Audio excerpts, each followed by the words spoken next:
This podcast is sponsored by nobody.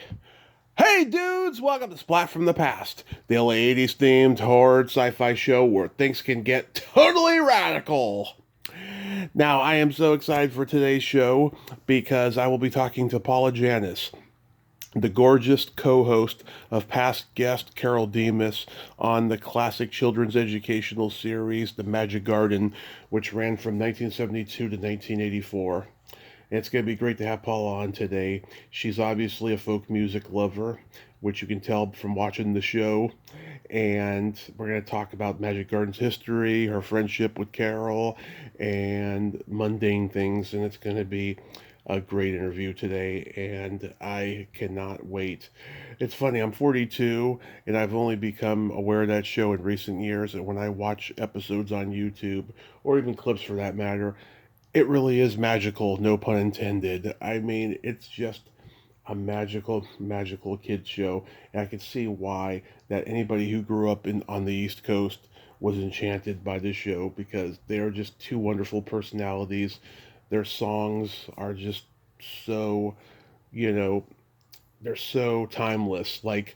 You can listen to those songs and it'll take you back to that place of when you first saw the show.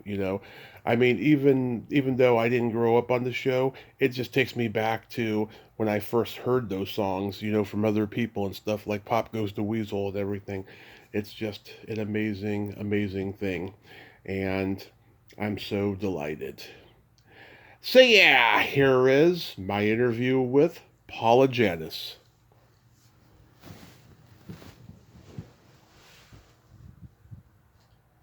Hey, Paula, welcome to the show. How are you today? Well, hello there. It's nice to talk to you. Yes, I can't tell you what an honor this is. I'm so glad Carole connected us. Thank you so much for coming on today. Oh, I'm happy to. It sounds like fun. So, going back in time, you and Carole met freshman year in high school, right? Well, we were 14 years old, and we were at Midwood High School in Brooklyn, where there were many thousands of students, which she's probably already told you that. Yeah. But we were in the mixed chorus, which only had like about 100 students. And so we met in mixed chorus. And we spent all our high school years as friends. And then we went off to different colleges, but we stayed friends, obviously. Yeah. I went to Skidmore College where I was a drama major, and I learned to play the guitar and sing folk songs.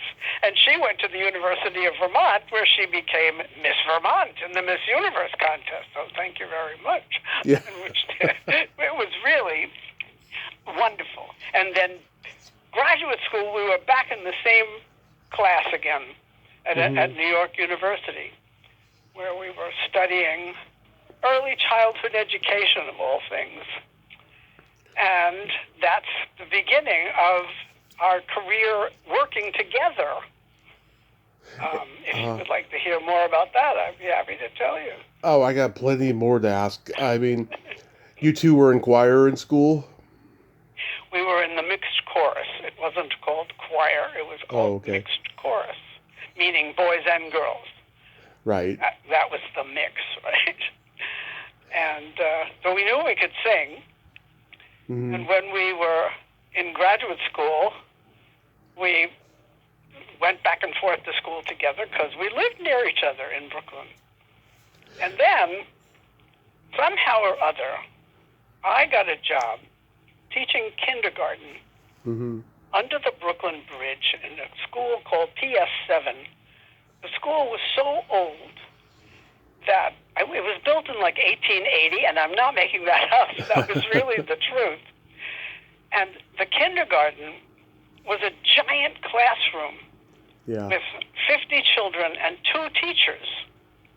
And so I had to go like 2 days before school started to get oriented or whatever. Mm-hmm. And the principal is tearing out his hair because the other teacher, who was supposed to be in the same classroom with me, had called in to say she wasn't coming to school because she was pregnant.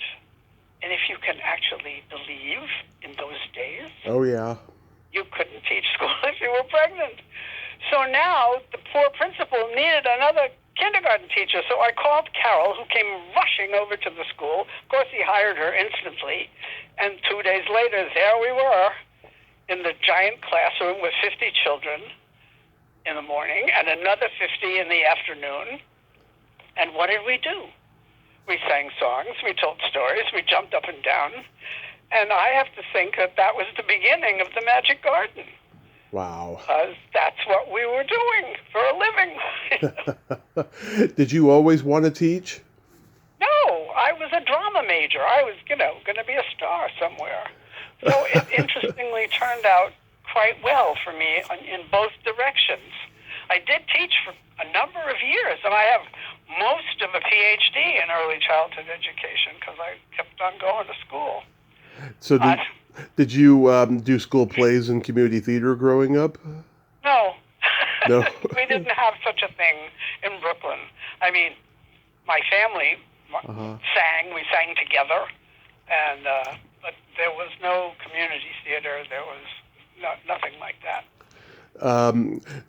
So, like, did they take you to Broadway shows and movies and all of that? Yes, absolutely. Mm-hmm. Went to theater, and my father was an accountant, but he had been a professional musician, and he played his way. He played the trumpet, and he played his way through college. So there was always music in the family, and my brother could sing very well. And when we sang in Central Park, because that was the idea that Carole and I came up with while we were doing the kindergarten teaching business. Carole had been a minstrel at the University of Vermont Shakespeare. Mm-hmm. And she said, the New York Shakespeare Festival doesn't have any minstrels. Why can't we do that? And I looked at her and I said, of course we could do that, because her brother can sing and my brother can sing. We right away have soprano, alto, tenor, and bass. Carole knew this professor at the University of Vermont who could arrange Elizabethan music to whomever you wanted. So she wrote him a letter, and he said fine. And he sent 4 or 5 songs arranged for my voice, her voice, my brother's voice, and her brother's voice. Mm-hmm. And we learned these 5 songs. And then, because this is you can't make this stuff up. Yeah. we wrote a letter to the New York Shakespeare Festival. Dear Shakespeare Festival, you need minstrels, and we are here to sing for you. And they actually called us at PS7 under the Brooklyn Bridge and said, come for an audition. Wow. Wow, it's right. So we went, and sitting there was James Earl Jones and Colleen Dewhurst and all these famous people who were in the Shakespeare plays in the park. Mm-hmm. And we sang. We only got to sing 3 songs. They said, you're hired. When do you start? And that's what we did. What our sales pitch was, there was always a line that people would wait for tickets to get into the Shakespeare Festival. Mm-hmm. It was free. But you had to line up to get a ticket. Mm-hmm. And the line was long. I mean, people would wait for hours because it was free and they wanted to get in there. So our pitch was, we'll sing these Elizabethan songs while the people are waiting on the line. We'll walk up and down the line and sing to them. So to get them in the mood for the Shakespearean play that they're going to see. Yeah. So that sounded really good to them. So they said, okay. So they put us out there on the line. 5 minutes after we get out on the line clusters around us, and there is no moving in any direction because everybody wants to stand there and hear us sing. They don't want us to go up and down the line. So they even got a mounted policeman to try to help us walk along the line. That didn't work. So they ended up putting us on the stage in the theater. Mm-hmm. Well, for a half an hour before the show began, we sang our songs to the audience as it came in. And it was a big hit because was unique. You know, Yeah. he had been doing it. Did you love folk music early on? Yes, in college I learned to play the guitar and sing folk music. I hadn't sung folk music before, Mm-hmm. but we're talking a very long time ago. Yeah, at the time of the New Christie Minstrels and the Kingston Trio. It was even before that. Oh, Woody Guthrie. Graduated from high school in 1957. Mm-hmm. That's a long time. Yeah, Woody Guthrie. Yes, Woody Guthrie for sure. Pete The Seeger. Weavers and Pete Seeger. yes, Yeah. Pete Seeger, absolutely. Wow. Absolutely. Very good. You know all this stuff. I'm impressed. I'm not an expert on folk music, but I do respect it, It's great, you know. So getting into the Magic Garden, I mean, the concept initially was yours, right? Well, that's hard to say. It just sort of evolved. You know, when we were singing in the park, an agent saw Carole, and he wanted to send her up for commercials, which he did, and she got them. And so now she's doing commercials. Mm-hmm. And I had joined a girl group, a trio, and we were singing at college weekends and stuff like that. That was a group called the Weans. Don't even ask me to explain that. And so the Weans were performing in colleges and in benefits and things like that. And Carole was doing commercials. And her agent calls her up and said, WPIX, Channel 11 in New York, wants to interview you to be the host of a cartoon show. So go there. So she goes there, and she's being interviewed for this cartoon show, and she, being Carole, says, you don't want a cartoon show. My friend and I could do a show for young children that would be fun and interesting and educational and all of those things, because the Children's Television Act was lurking in the background, where stations were supposed to provide the proper entertainment for children that wasn't just slam-bang cartoons. Mm-hmm. And so she actually persuaded this person who was interviewing her that they didn't need a cartoon show, but they needed something else. So she calls me up. She says, we're auditioning for Channel 11. What are we going to do?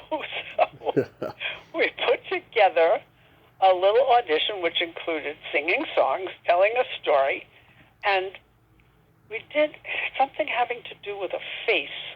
I must have made a face out of construction paper, and you would put the eyes here, and you would put the nose there, and we did this whole thing. Yeah. And the guy who was auditioning us said, well, that's very nice, but how do we know the kids would like that? Well, I happened to be teaching on the Lower East Side of Manhattan at the time, and I said, you want kids? You'll have kids. So a couple of days later, they sent a bus down to the school where I was the head of the pre-K department, loaded the kids up into the bus, took them to the station, put them in the little auditorium, and Carole and I did our little audition for the kids, and they loved it. So the guy was the vice president of the station, came in for this event, and he said, this is pretty good. let's work on this. And sure enough, it didn't take all that long before we had put together the Magic Garden. And first of all, it was only on once a week when it first began. And then it was very popular. So they said, well, we need more than this. Come on, get to work and do something. So then it was on 4 times a week. It ended up being on 5 times a week, and we did a Christmas special, and we did a holiday special, and we performed all over the place. And Yep. it was a big hit. And what is staggering to this day is that it's still a hit, 53 years after it went on the air. People come to see us perform. People go. We have a website now. Yeah. Yeah. and they go and they buy things and they shop Magic Garden, which is hilarious to me. Mm-hmm. And, a cartoon has been made, a documentary movie is in process. Nice. It's hard to believe because, Carole and I are not spring chickens anymore. But thank goodness we're healthy and strong and we can still sing and jump up and down. So we're doing it. Yeah, there was no denying the chemistry between you two. It was magical, no pun intended. That's a good pun. I like it. Yeah, thank you.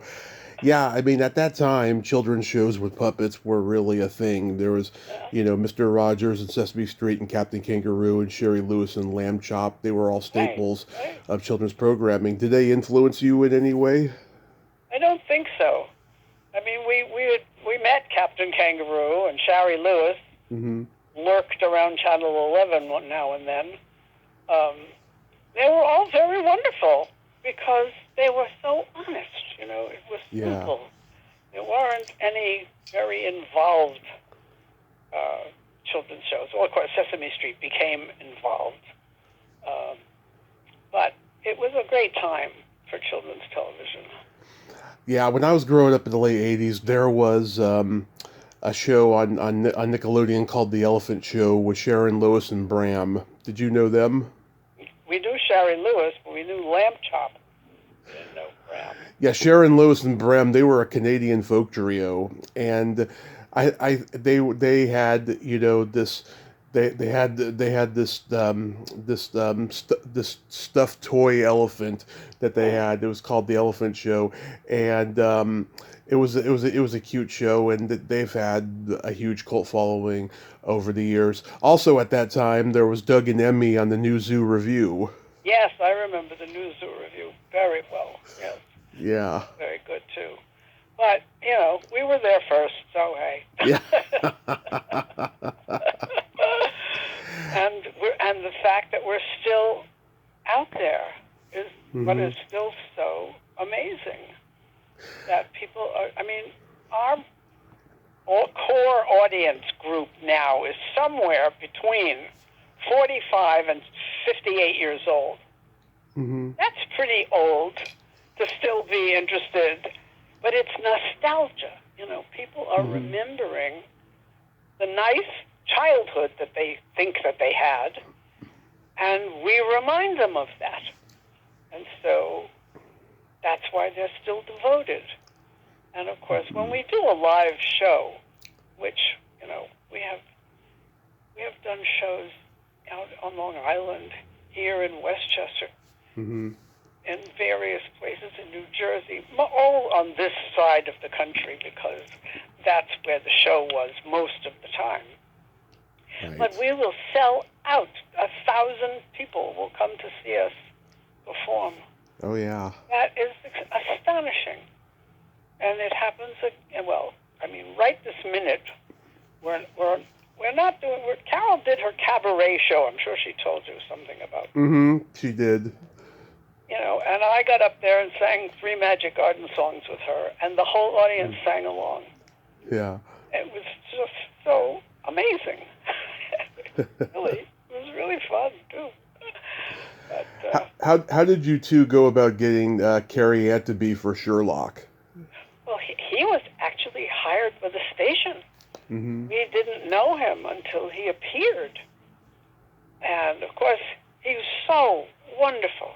And we immediately developed a rapport with him. And he was such a wonderful puppeteer. Yeah. And the voices that he would do, and he could sing in this voice and that voice, and he was always wonderful to work with. And we have remained friends. I still communicate with him, so does Carole. Oh, yeah, isn't he a rabbi now? Well, he's a very religious person, yes. Yeah. But he does perform for very religious children in various places.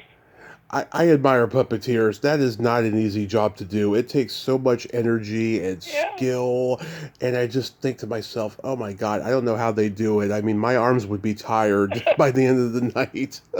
That's a very good point. I'm sure it's true. So obviously they build muscle in those arms, to keep them up in the air like that. Yeah. But he was always fun. He was always ready to laugh and tell a joke and do some little funny act. It was wonderful. We got along very well right from the very beginning. And Alton Alexander, who produced and wrote for the show, he had been a radio guy. He had been around a very long time. Mm-hmm. And he and his son were instrumental in writing the signature songs from the show,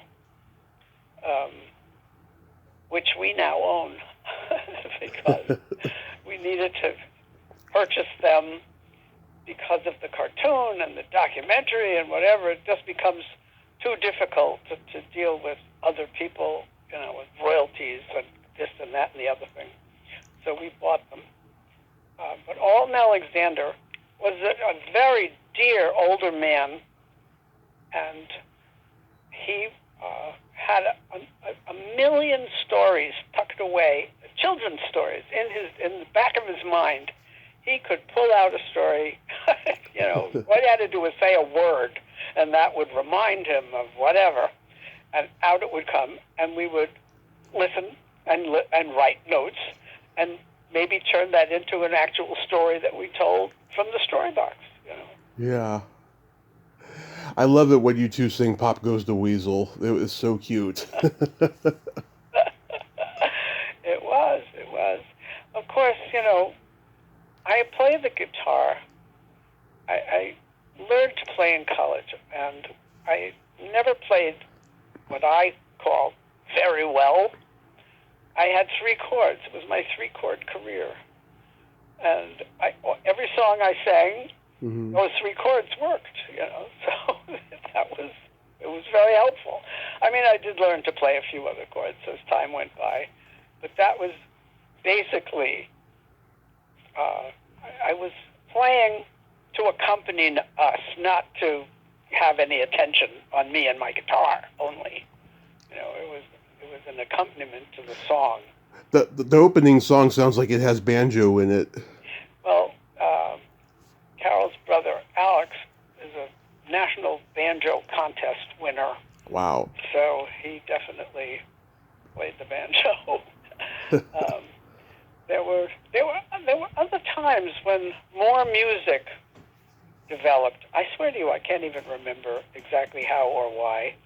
Yeah. But now and then there was a little more drama in the music department. Oh boy. Not much. When we did our Christmas special, of course, we had more music. When we did our Magic Garden Growing special, there was more music. Of course, that was also a big production, Mm-hmm. Most of them were big productions. And the Christmas special still runs every year. I love it. I think it's one of the best episodes. It looks like you two put a lot of thought and preparation into it. I think you're right. I think it did. It took a long time to get it together, but it worked so well that they, and then they lost it. Did she tell you that story? No, I didn't know that. The Magic Garden Christmas special was lost, along with tapes of various episodes, Mm-hmm. and nobody knew what happened to them. And one of the people at the station, there was a flood Mm-hmm. station in the lower level where they had storage rooms with shelves filled with stuff that they were storing. And the flood went into one of these storage rooms. They opened the storage room, which they probably hadn't opened in 10 years. And there on the top shelf was the Magic Garden Christmas. which had been lost because it was there on the top shelf of this storage room that nobody ever went into. So they rescued it, and of course it needed some work on the tape, which was done. They were so excited because now they had it, and it had been there all along. They just didn't know where it was. So that was a lucky find, and it's, as I said, it still runs. So Thank God for that. yeah, absolutely. Are there any outtakes from the show? No, none that I've ever seen. No. Yeah, I always wondered that because you two are very sweet on the show, but I also know you're both very New Yorky, and I can imagine that there was a lot of locker room talk when the cameras weren't rolling. No, probably not. Probably not, because we are New Yorkie, but we're also very square. Oh yeah. And people are always sort of amazed to find that out. But it's true. No, there was nothing like that. And the cameras, there really wasn't much time. We ended up shooting 2 shows in a day. Mm-hmm. And that's really a lot. Yeah. So there's no stopping, Yeah. Keep going. And if something terrible happens, like one time a puppy tried to bite a duck or something that was going, we had to stop because there was going to be murder in the Magic Garden. I love it. I love it. So we actually rescued the duck, and the puppy, went back to his little box and stopped biting. But it was that was a time that we had to stop because most of the time there was no stopping. Yeah. I mean, we knew what, there really wasn't an actual script.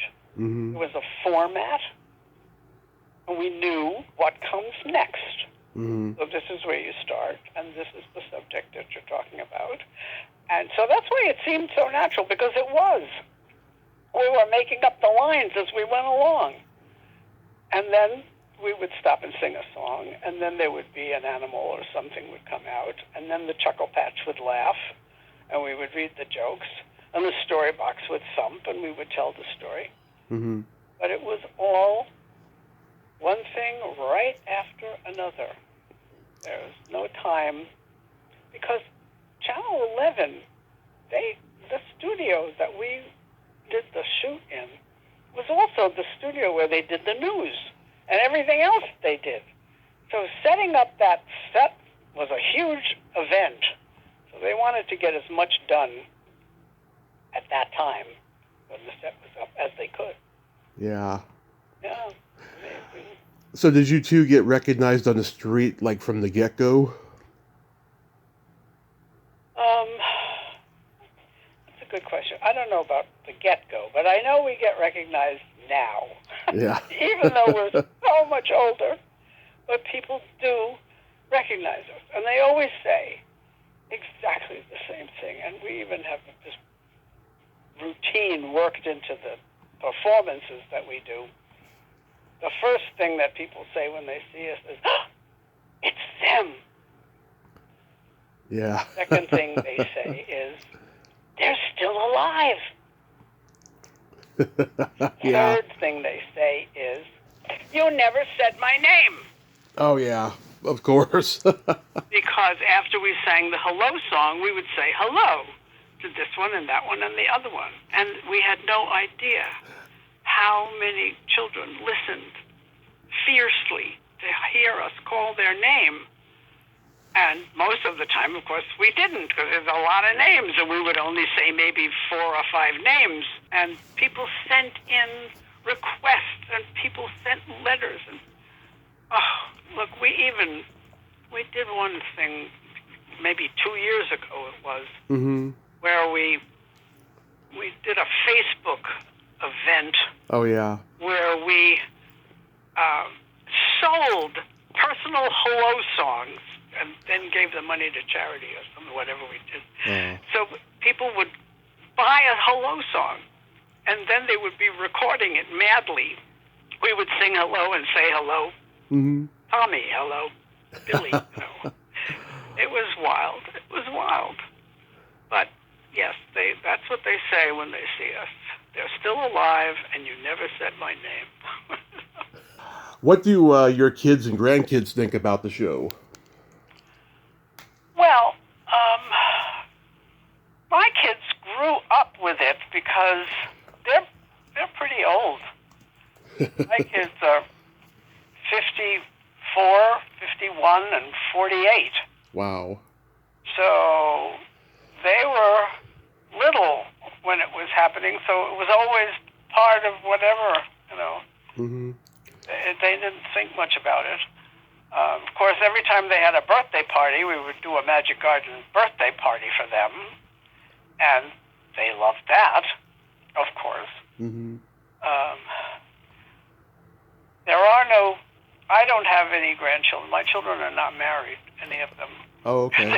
They're still in the Magic Garden somehow. Oh. I have step grandchildren because my husband has children who have children. So Oh, wow. those are my grandchildren. But people said to me, "Well, aren't you really sorry that you don't have your own grandchildren?" Mm-hmm. Wait a minute. I have spent a 50-year career with children who are 5, 6, and 7 years old. Mm-hmm. They are all my grandchildren. I don't need any others, Yeah. The audience is wonderful and so special, and kids are so sweet and good, and I love all of them, so I'm fine. I mean, truly, I've had a very, very nice life so far, and I'm hoping it continues. Oh, it will. It will. I think the Magic Garden is really keeping you alive with doing all that singing and hopping and all that stuff. Well, it's funny, the hopping, because I go to a workout studio Mm-hmm. twice a week, and the trainer will often say to me as I'm moving from one machine to another, "Hop over here," and I'm going, "There's no hopping. I'm sorry. I used to hop on television. I am not hopping here in the studio." Yeah. Because we used to sing a song called "Hop Just Once, Now Do It Twice," and it was a song in the show, and we used to do it live on stage and get the whole audience up hopping and jumping and doing whatever else it calls for in that song. And it still makes me laugh because people are willing to do it. You're singing a song to them, they'll do it. It's really funny. Wow. One of the Magic Garden albums was nominated for a Grammy. Did you two go to the ceremony? We actually went. I think we were actually in the New York ceremony. We were part of it somehow or other. Mm-hmm. There were awards to other people, unfortunately. but yeah, look, our first album, which was made in 1978, Mm-hmm. sold a lot of records. Yeah. Those were in the days when they were really records, and Oh, yeah. and we had designed the cover so that you could color it because kids were always scribbling on things. So the cover had a black and white drawing. We were photographed in color, and in the middle, I don't know if you've ever seen it, but No, I actually haven't. are on the swings in color, and then the whole rest of the garden is all in black and white, so you could color it. And they do, and they still bring these colored albums to our shows. Wow. To show us. Yeah, the original vinyl record. Yeah, that's right, the original vinyl record. It probably never got released on CD. Yes, it did. Oh, it did? Oh, yes, it certainly did. Oh, good. All three of them got released and also sold. Nice, nice. I'm sitting here in my office. I'm looking at the wall where I have the 3 record albums framed, the covers framed. And various posters and I have pictures of us singing in Central Park in 1963 or whatever year it was. And I mean, it's an amazing career, actually, when I stop to think about it. I don't often think about it. You're making me think about it, and I think that's very interesting. Yeah. Because there we are. And, you know, we're still talk to each other 14 times a day because we never get finished saying whatever before somebody interrupts us and we have to go back. It's a marriage. Yeah. Right, that's true. But, you know, we're very lucky. Very lucky. Absolutely. What's your favorite movie of all time, or several? I know this doesn't make a whole lot of sense, but Seven Brides for Seven Brothers was a movie that I loved. Oh, I got a story for you. Oh, yes? Yeah. Russ Tamblyn, he came out with a memoir last year, and I was supposed to interview him at some point. I don't think it's going to happen now. I think he has health issues, but he did a lot of interviews for his book, and he told the story when they were making that movie, Seven Brides for Seven Brothers. Julie Newmar kept a block of cheese in her bra, and they would be dancing, rehearsing for 8 hours, and by midday, this smell would emerge that was just so horrendous, and they didn't know what it was. And, you know, she took the cheese out. She liked to eat warm cheese during lunch. Stop! Yes. That's a true story, and it's apparently been legendary. But that was the first time I heard it from him. I was cracking up at that. Oh, well, this is the first time I've heard it. Yeah, that's quite a story. Oh my goodness, hilarious! How funny. Yeah. Well, that was definitely a movie that I liked a lot. Some Like It Hot. Oh, love that movie. It's a real feel-good movie, Some Like It Hot. I mean, I loved movie musicals. Whatever was singing and dancing, that was for me.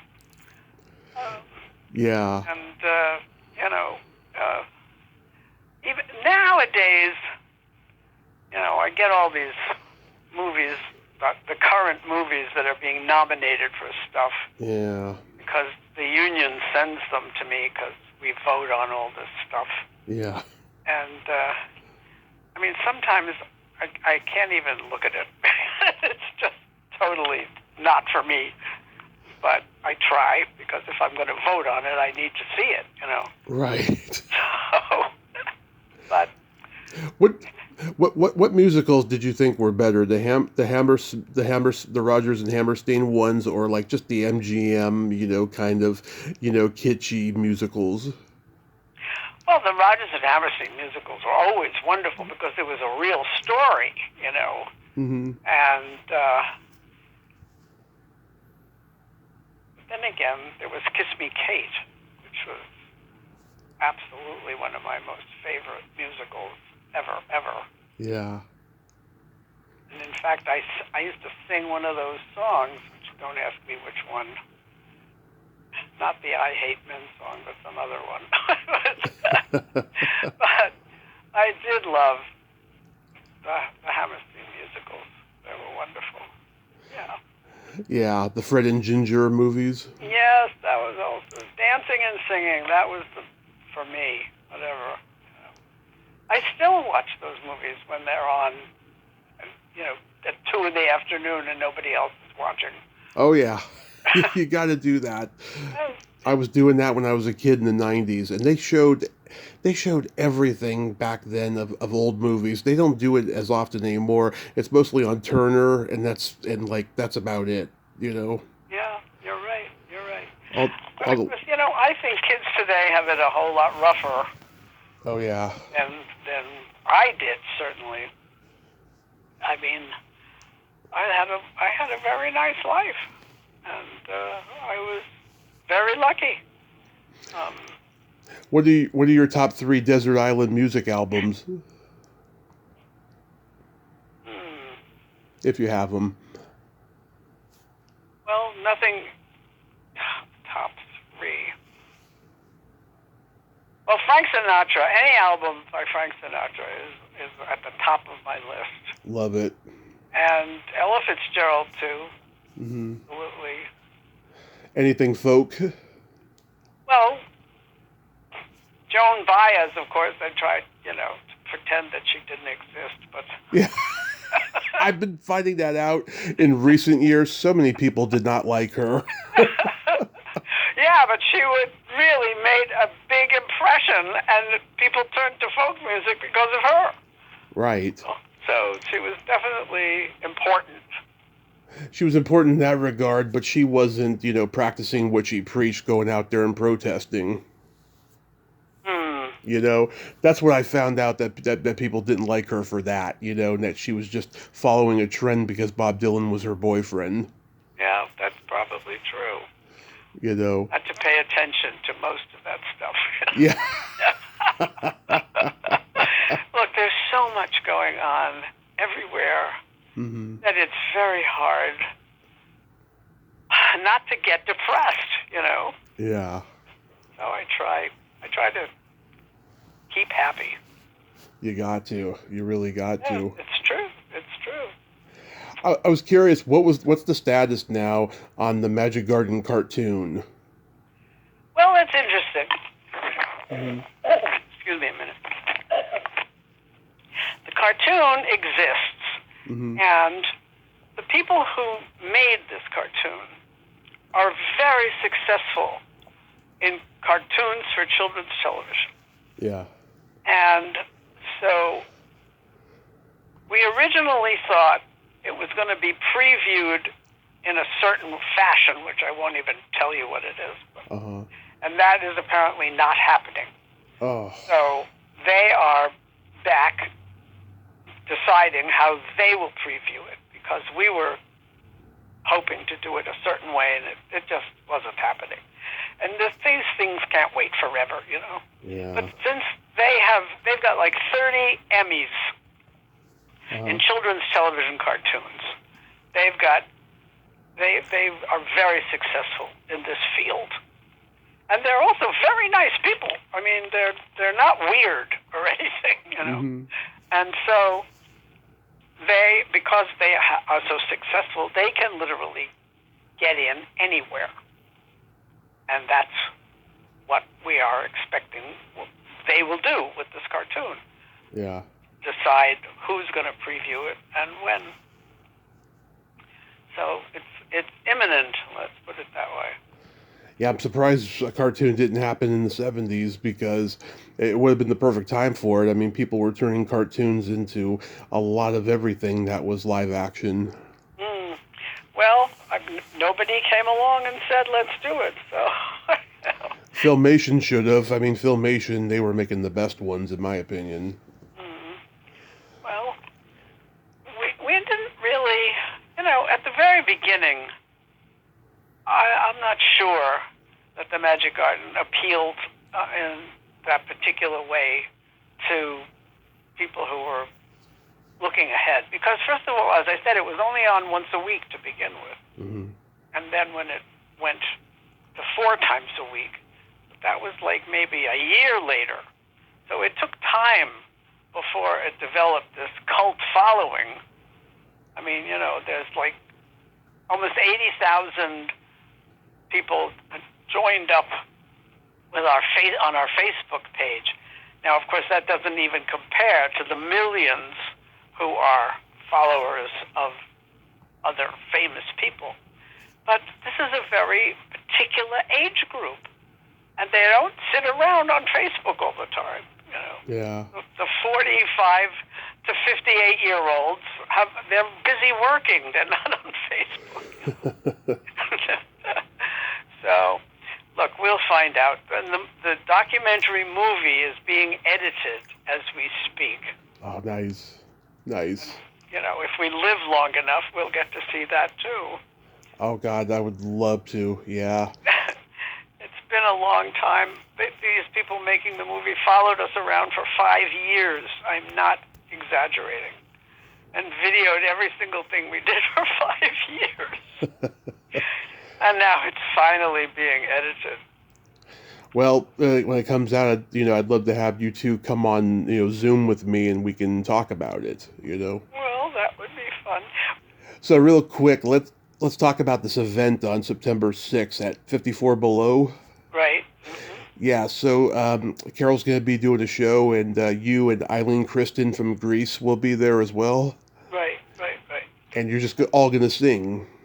Well, I will sing with Carole 3 songs.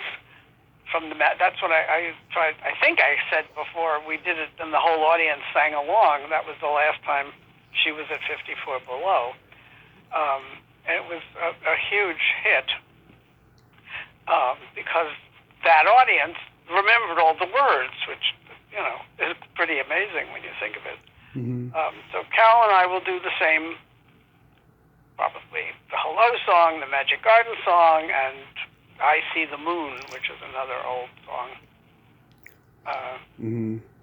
Eileen Kristen will be doing a Grease number with Carole because she was in the show with Carole, and Carole was Sandy in Grease.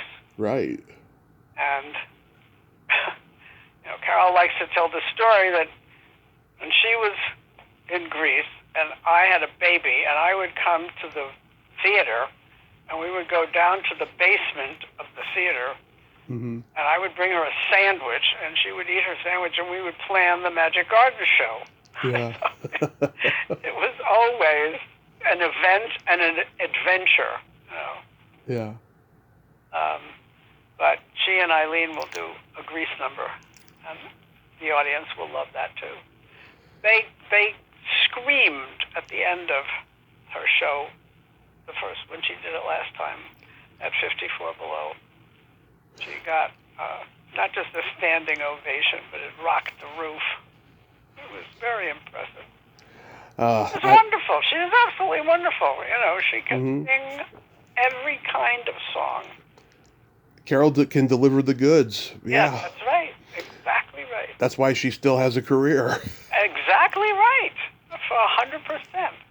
And, she has worked at it all these years, and thank goodness it has continued to pay off on some level. Yeah, I wish I could be there. I hope it's an amazing turnout for you two. Maybe somebody will put it on YouTube and I'll get to see it. Well, who knows? There are some photos of it from the last time. I'm not exactly sure where they are, but they exist somewhere. So if I find out where, I'll let you know. If you want to watch, if I can find out where you could watch. That would be wonderful. Okay. Real quick, could you sing a few bars of Sia with me? By the way, we don't own that song. Oh, yeah? Just reminding you. See ya. Hope you had a good time. Bub-bub. Hope you have a real good morning. Bub-bub. Hope you get to see you again. Very good. I tried. Oh, you're very good. Terrific. Thank you. Paula, this has been a tremendous honor. Thank you so much for coming on. And I hope once again, the September show is a smash. And I hope we get to meet in person someday and be safe out there. Well, thank you very much. I think this was fun. And I'm glad that we got a chance to meet and chat. And I will be, looking forward to hearing it someday. Absolutely. You have a great rest of your day and be safe out there. Thank you, Tommy. Bye-bye now. Bye-bye. Well, there you have it. Paula Janis, she is just wonderful. That was a great talk that we had. I'm so glad that Carole could connect us. And they're just keeping the Magic Garden alive forever because it's a part of the culture.